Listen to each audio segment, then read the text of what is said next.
Princess Yunluo. In other words, An Daye is a native of Liaozhai County, Hebei Province. He was born to talk, and his mother used dog blood to stop him. He grew up beautifully born and could not match his peers, and he was a smart student, with celebrities vying to be his parents. His mother had a dream, saying, "My son has a princess as his wife." Mr. N was convinced that he had not seen his dream validated until he was 15 or 16 and regretted it slowly. One day, Mr. N sat alone in his room and suddenly smelled a strange scent. Then a maid came in and said, "Here comes the princess." Finish with a long felt on the floor, from outside the door to the front of the bed. As Mr. N was taking fright, a woman walked in with her maid on her shoulders. Her looks and the color of her clothes shine on the walls. The groom quickly lays the embroidered mattress on the bed and helps the girl sit down. An Daye saw this scene, and I had to do something about it. "Who is the goddess of this house, Mr.?" she asked. The girl smiled and covered her mouth with the sleeves of her robe. The maid said, "This is Princess Yunluo in the house of the Holy Ghost. The queen sees you and wants to marry you, so let the princess come and see your house for herself." Mr. N was so surprised he didn't know what to say. The princess also bowed her head and remained relatively silent. Mr. N used to play chess, often next to his seat.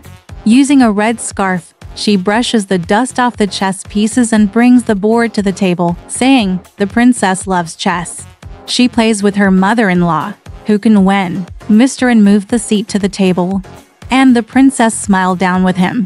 Just over 30 years later, the maid has scrambled a game of chess, saying, "The maid has lost."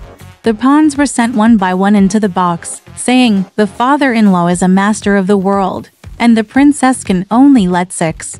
On the chessboard, I put 6 black pieces, and the princess followed, and I followed.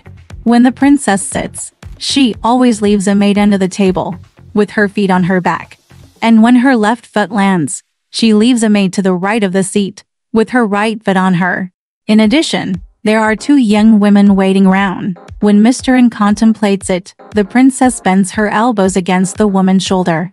At the end of the game, the match had not yet been decided, and the young woman said, "The old man lost a son." The maid continued, "The princess is tired. It's time to go back." The princess spoke to her maiden body.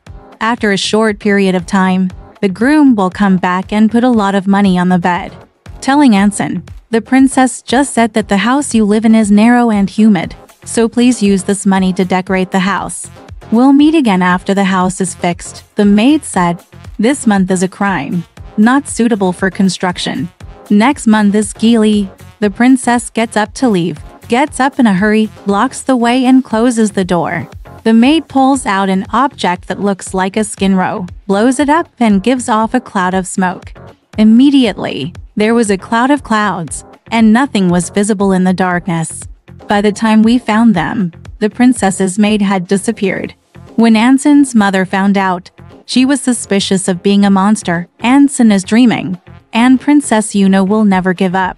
Desperate to get the house in order, he had no time to think about not committing a crime. And he pressed for repairs day and night, setting a date and finally renovating the house. Before this, there was An Daye, a Liaozhai schoolboy, who lived in an alley near Anda's home and had visited by name. Ansheng rarely mingled with other people, so he asked Yuan to come out and return to visit him when he was not home. A month later, the two met just outside the door, and Mr. Yuan, a 20-something, looked elegant in a sericulture, silk straps and black shoes. Mr. N had a few words with him and found him warm and decent. Ensign likes him very much, so he is polite enough to invite him into the house. When they entered the house, An Daye asked Yuan Sheng to play Go with him, and the two men had a winning match. Then, we're all boozy and we're all laughing. The next day, An Daye invited Ansheng to his apartment to show off the delicacies of the mountains and seas, and to be entertained. The Yuan family has a 12-year-old viciously able to clap his hands and sing fresh songs, and to leapfrog and perform all sorts of tricks.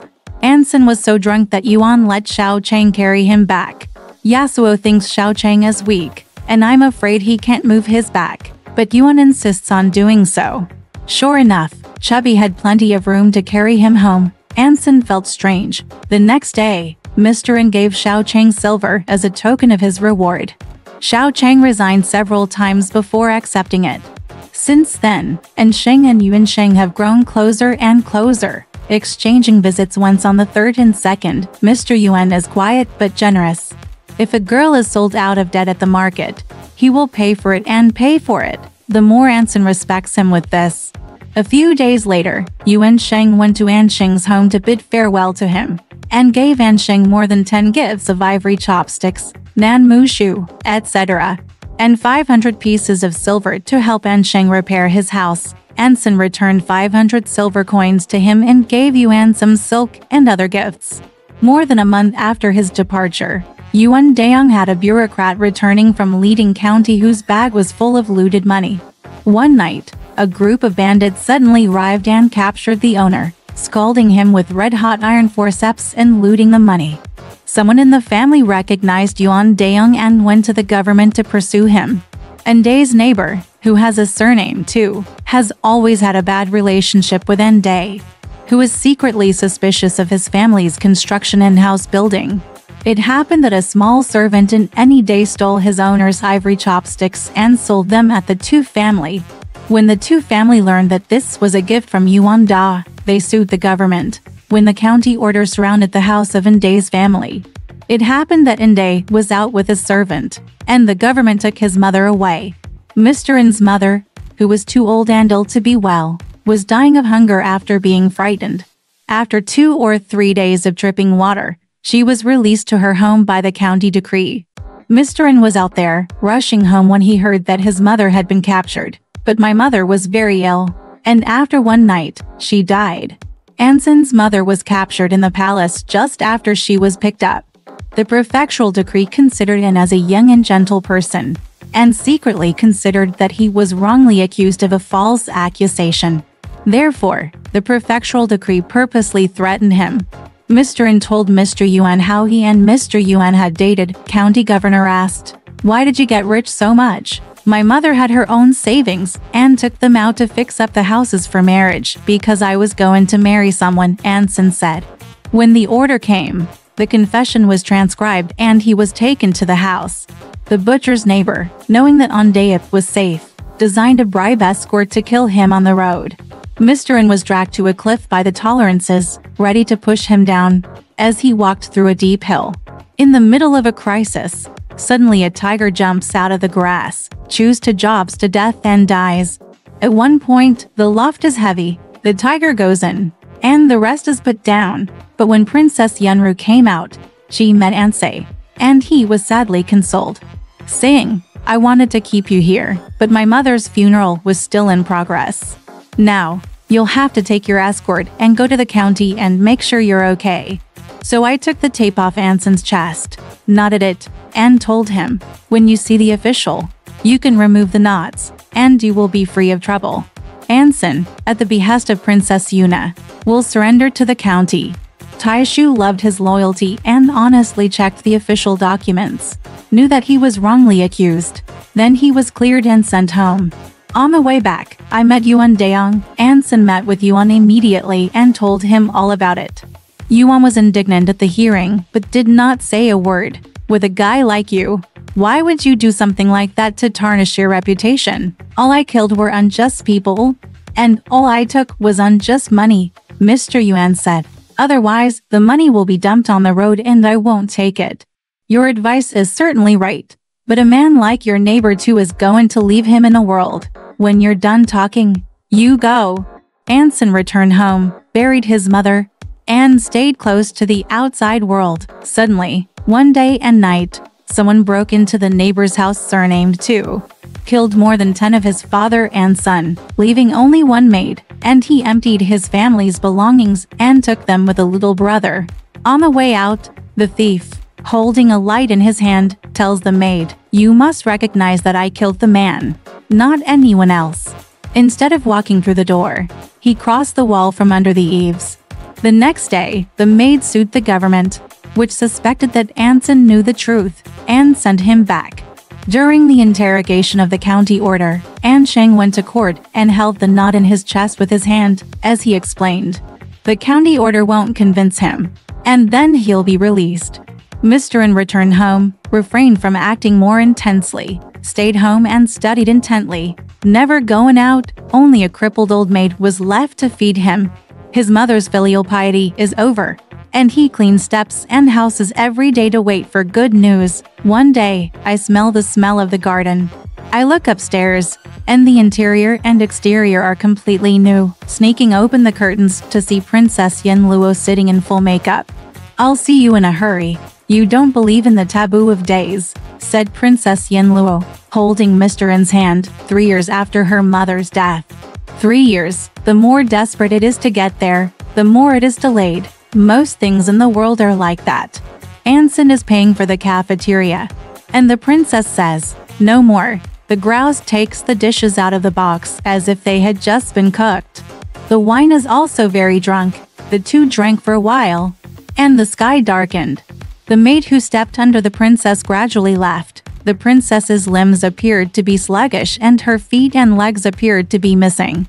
Anson held her in his arms, and the princess said, "You let go. There are 2 routes you have chosen." Anson took the princess by the neck and asked her what she wanted. The princess said, "If we go out as chess friends, we can get together for 30 years. If we go out as bedtime friends, we can only get together for 6 years. Which one do you take?" And Sheng said, "Let's talk again in 6 years." The princess was silent, and the two slept together. The princess said, "I knew you couldn't be free of vulgarity, and that's luck." The princess keeps Anda's maids and servants in the southern courtyard, where she makes a living by cooking and weaving daily. The north yard, where the princess lives, never has any fireworks, only chessboards and booze. The door was always closed, and when it came to push, the door opened, and the rest of us couldn't get in. However, the south courtyard's maids, servants, fast workers and lazy ones know it all. Always tell Anson to blame them. There's no disobedience. The princess doesn't talk much and never speaks loudly. She's just smiling down her head. Whenever I sit shoulder to shoulder, I like to lean against someone else.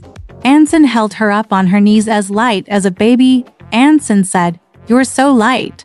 You can dance on your palm." The princess said, "What's the difficulty? But that's the maid's business. I don't dare do that.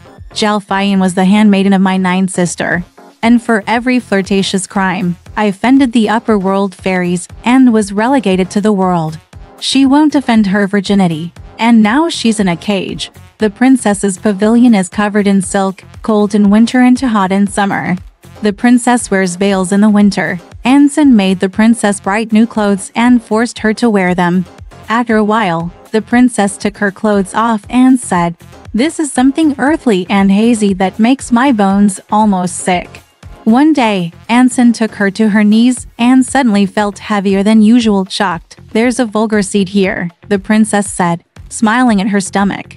A few days later, the princess frowned and didn't want to eat, saying, "I'm not having a good appetite these days. I'm dying to eat a human diet." Anson prepared her a good diet. The princess eats from now on, just like everyone else. One day, "My body is too thin to bear the pain of having a child. Fan Ying is strong enough to replace me." So the princess took off her clothes-fitting clothes and let Fan Ying put them on and locked them up in the house. "No, I heard the baby crying.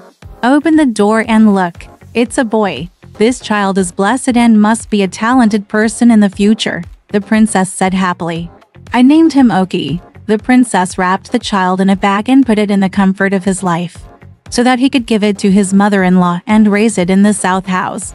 Since giving birth, the princess has the waist of her own and no longer eats human flames. One day, the princess told Anson she wanted to go home and take a look. Mr. An asked how long he would be back and replied, 3 days. And then, like the last time, they're up and there's smoke. And then the princess is gone. 3 days have passed and the princess is still missing. After waiting more than a year, the princess was still in the dark, and Mr. An was desperate. An Daye closed the door to study and soon raised some people in the township examination.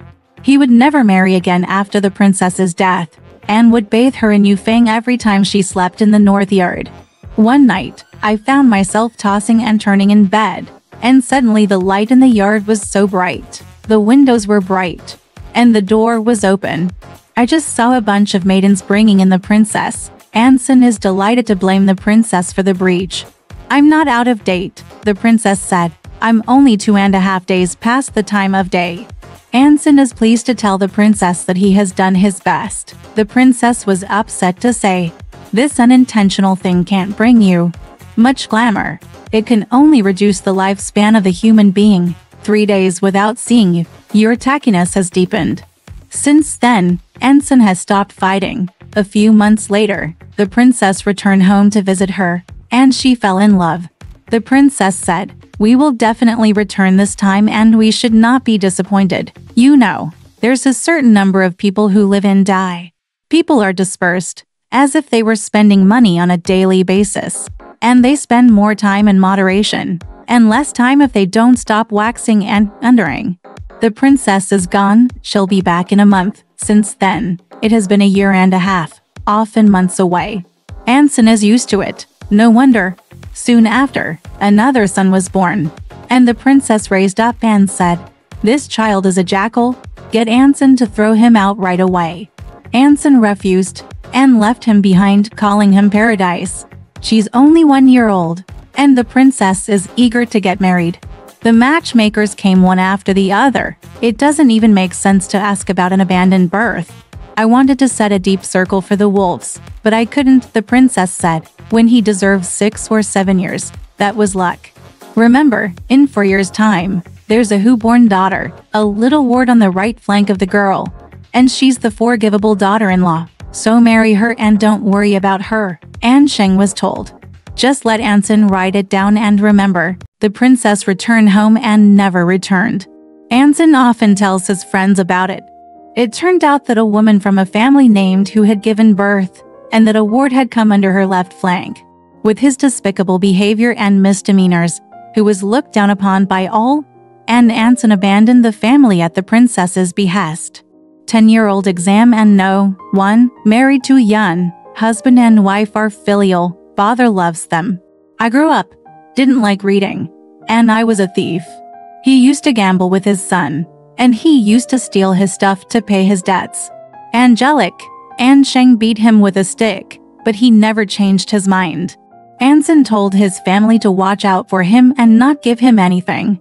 One night, he went out, went through the wall, was found by his owner, and tied him up and sent him to the government office. County officials questioned the family, sending him home. His father tied him up with a large instrument and brutally tortured him, almost breaking his breath. He begged Anson to let go of the abandoned. Since then, Ansay has become ill with anger and has eaten less. We separated the property for our 2 sons and wrote down the paperwork, dividing the pavilion and the good fields. He came into the house with a knife at night, tried to kill his brother, but accidentally killed his sister-in-law.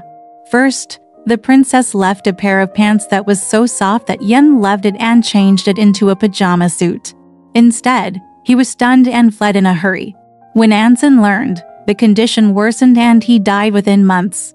I didn't come home until I heard about his father's death. Big things are good for him, but they're more and more extravagant. In just over a year, all the fields were sold out, so they were abandoned and sent to the county to complain. The sheriff knew him well. He was kicked out. The bond between the brothers was cut off. Another year, 2315, Oki remembered her mother's words and wanted to get married soon. So I called the quitter home, cleaned up the best house, and married who into the house. The great apparatchiks handed over all the good fields left by their father to them, and said to who knew, a few hectares of land have been preserved for you until now, and today it is all yours. My brother has no virtue. If he gives him an inch of grass, he'll sell it to you. From now on, it's all about your new wife. If you can make him better, you won't worry about freezing or starving. Otherwise, I can't fill your bottomless pit. Although who is a small family, she is intelligent and beautiful, and she is both afraid and loving. What she says is not disobedient. Every time you go out, you come back in a limited time, and if you pass, who scolds and doesn't let you eat. Forgivable, so the behavior is slightly less restrictive. A year later, who gave birth to a son, who said, "I can't ask anyone else for it anymore. Why can't my mother and son have enough food on a few hectares of fertile land?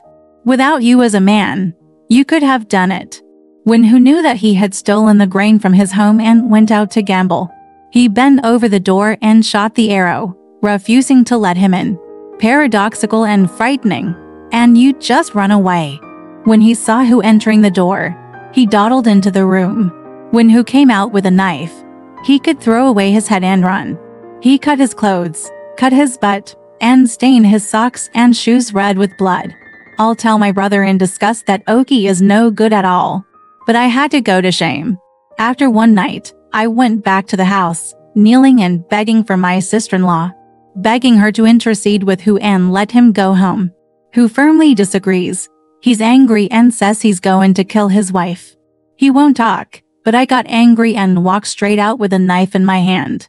My sister-in-law was horrified and wanted to go up and stop him. The big machine maid and I, "Don't do it," when he could leave. He told her. He deliberately showed us something. In fact, he didn't dare go home. A sneaky look at it. It's abandoned. It's only then that the big machine changes its face and wants to go and see it, and then it can walk in dispirited. It turned out that Who was cajoling the children when they could throw them in, tossing them into bed and finding a knife in the kitchen. I was scared, and I ran out, and Who threw him out the door before I went back. When Oki learned of the situation, he asked Kuji to give up. "I don't want to talk. I just cry at the corner of the wall. My eyes are swollen. The master has mercy on him." He's been led back to Who's house. When the big one is out, Who kneels, makes him swear, and then lets him eat with a tile. It's not until this is over. Mr. Who manages his family's plans in an orderly fashion, and his days are getting richer. Later, in his late 70s, his children and grandchildren filled the hall, and Who sometimes smothered his white beard and let him walk on his knees. Alright, this story has come to an end. If you liked it, please give it a thumbs up. Thank you.